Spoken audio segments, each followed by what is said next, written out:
Assalamualaikum warahmatullahi wabarakatuh. Halo semuanya, perkenalkan nama saya Jihan Chala Aulia. Saya dari Universitas Islam Negeri Sultan Haji Muhammad Idris Samarinda dari Fakultas Usuluddin Adat dan Dakwah, Prodi Bimbingan dan Konseling Islam dengan NIM 234201402. Di video saya kali ini, saya akan membahas nih tentang pengaruh keturunan terhadap perkembangan. Apa aja sih yang kita bahas dari pengaruh keturunan terhadap perkembangan ini? Langsung saja, prinsip penularan keturunan. Untuk memahami cara kerja keturunan, kita harus mulai dari konsepsi, yang dimana saat sel telur yang dilepaskan oleh ovarium wanita dan pada dalam perjalanan menuju rahim melalui tuba falopi dibuahi oleh sperma pria.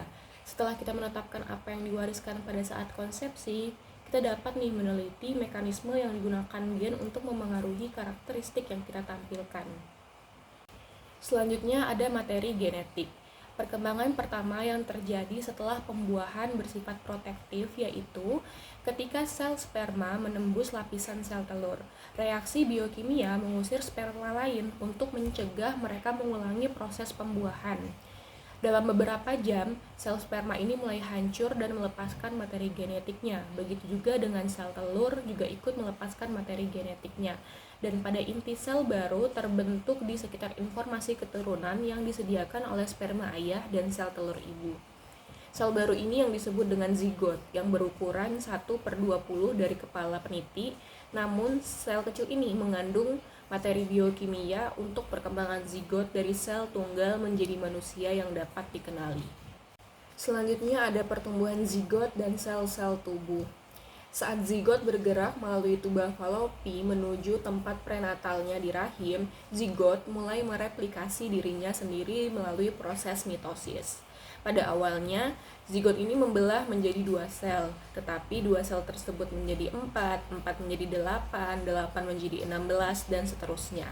Tepat sebelum setiap pembelahan, sel menggandakan 46 kromosom yang identik dan dengan demikian memiliki materi genetik yang sama dengan sel asli. Apa fungsi gen? Bagaimana gen mendorong perkembangan? Pada tingkat biokimia yang paling mendasar, gen ini memerlukan produksi asam amino yang membentuk enzim dan protein lain yang diperlukan untuk pembentukan dan fungsi sel-sel baru. Gen misalnya mengatur produksi pigmen yang disebut melanin iris mata. Orang dengan mata coklat memiliki gen yang memerlukan banyak pigmen ini, sedangkan orang dengan mata yang lebih terang, biru atau hijau, memiliki gen yang memerlukan lebih sedikit pigmentasi. Gen memengaruhi dan dipengaruhi oleh lingkungan biokimia di sekitarnya selama perkembangan. Ada pula pola pewarisan gen tunggal.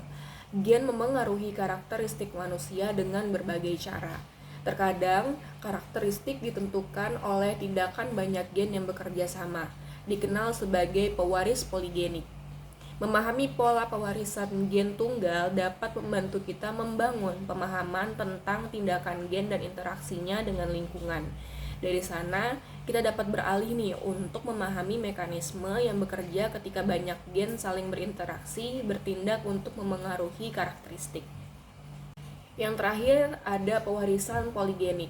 Sifat poligenik ini meliputi tinggi badan, berat badan, kecerdasan, warna kulit, temperamen, dan bahkan kerentanan terhadap kanker. Seiring dengan meningkatnya jumlah gen yang berkontribusi pada karakteristik tertentu, jumlah kemungkinan genotip dan fenotip pun meningkat dengan cepat. Akibatnya, sifat yang dapat diamati untuk sifat poligenik bukanlah kemungkinan salah satu atau lainnya, seperti contoh warna mata yang telah kita bahas di sebelumnya. Jadi kesimpulan dari video kali ini tentang pengaruh keturunan terhadap perkembangan bahwa hereditas ini memiliki pengaruh yang positif dan signifikan terhadap perkembangan anak. Selain itu juga ada pengaruh genetik yang bisa mengubah dari sisi intelektual atau fisik dari perkembangan anak ini dan memiliki peran yang utama dalam perkembangan anak pada usia dini. Mungkin itu tadi penjelasan saya mengenai pengaruh keturunan terhadap perkembangan.